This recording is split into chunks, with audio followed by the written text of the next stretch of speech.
விஜய் அவர்களுடைய தொடர் நடவடிக்கைகள், அவர் நடத்துகிற மாநாடு எல்லாமே இதுவரை அரசியலுக்கான வரையறையை மாற்றுது.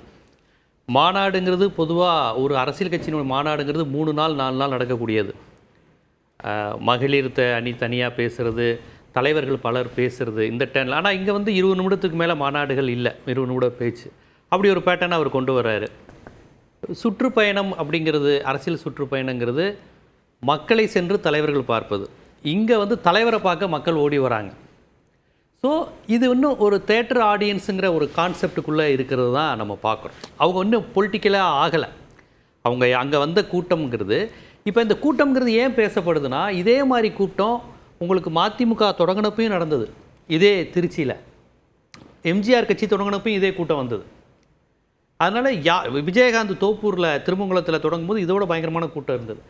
அங்கே அந்த தொண்டர்கள் வந்து ஒரு அரசியல்படுத்தப்பட்டிருந்தாங்க, கொள்கை ரீதியாக அரசியல்படுத்தப்பட்டிருந்தாங்கங்கிறத தாண்டி ஒரு பொது சமூகத்தில் நடந்து கொள்வது, ஒரு மெச்சூர்டு இருந்தது அவங்கள்ட்ட. ஒரு பொதுவான ஒரு முதிர்ச்சியான தன்மை, ஒரு பொது வழியில் நடந்து கொள்வதுன்னு. அந்த கூட்டம் அரசியல் கூட்டமாக மட்டும் பார்க்கப்பட்டது. இது பொது சமூகத்துக்கு கொஞ்சம் அச்சுறுத்தலாக இருக்குது. ஏன்னா எப்போ சின்ன பசங்க இருக்காங்கப்பா பார்த்து போன்னு சொல்லக்கூடிய அந்த மைண்ட் செட் இருக்குது. அங்கே லாரி வந்துடும், போயிடாத, மரத்தில் ஏறி, இந்த மாதிரியான கான்செப்டுங்கிறது எந்த அரசியல் கட்சிக்கு வந்தது கிடையாது. நல்லா கவனித்து பாருங்கள். கூட்டம் இதே மாதிரி கூட்டம்லாம் நிறையா வந்திருக்கு. அவர் தராசாம் சார் கூட சொன்னார் பாருங்கள். ஏன்னா அவர் அந்த பாமகவினுடைய தமிழர் வாழ்வுரிமை மாநாட்டெலாம் கலந்துக்கிட்டாங்க. அந்த கூட்டத்தில் விடுதலை சிறுத்தைகளுடைய தலைவர் பாமக நடத்துகிறாங்க. அன்றைய பேராசிரியர் சுபவீர பாண்டியன், இன்னும் பல நடிகர் சிவாஜி கணேசன்லாம் கலந்துக்கிட்டாங்க. அப்போ எவ்வளோ பெரிய க்ரௌடு வந்திருக்கும் பாருங்கள்.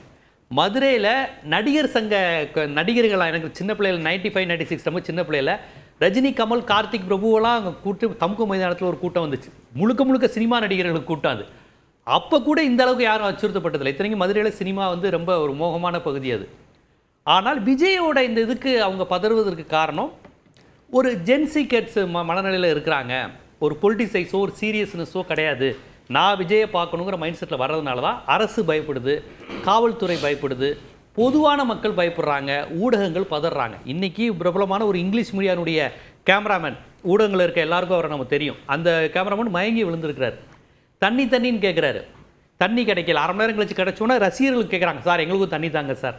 ஸோ இந்த மாதிரியான கான்செப்ட் இருக்குல்ல, இது எல்லா கட்சி மாநாடுகளும் இந்த மாதிரி சின்ன பிரச்சனைகள் வரும். ஆனால் இங்கே ஏன் பெரிதாக்கப்படுதுன்னா, அந்த கூட்டத்தை பார்த்து மற்றவங்க பயப்படுறாங்க, பத்திரிகையாளர்கள் எல்லாமே. வேறு ஒன்றும் இல்லை சார்.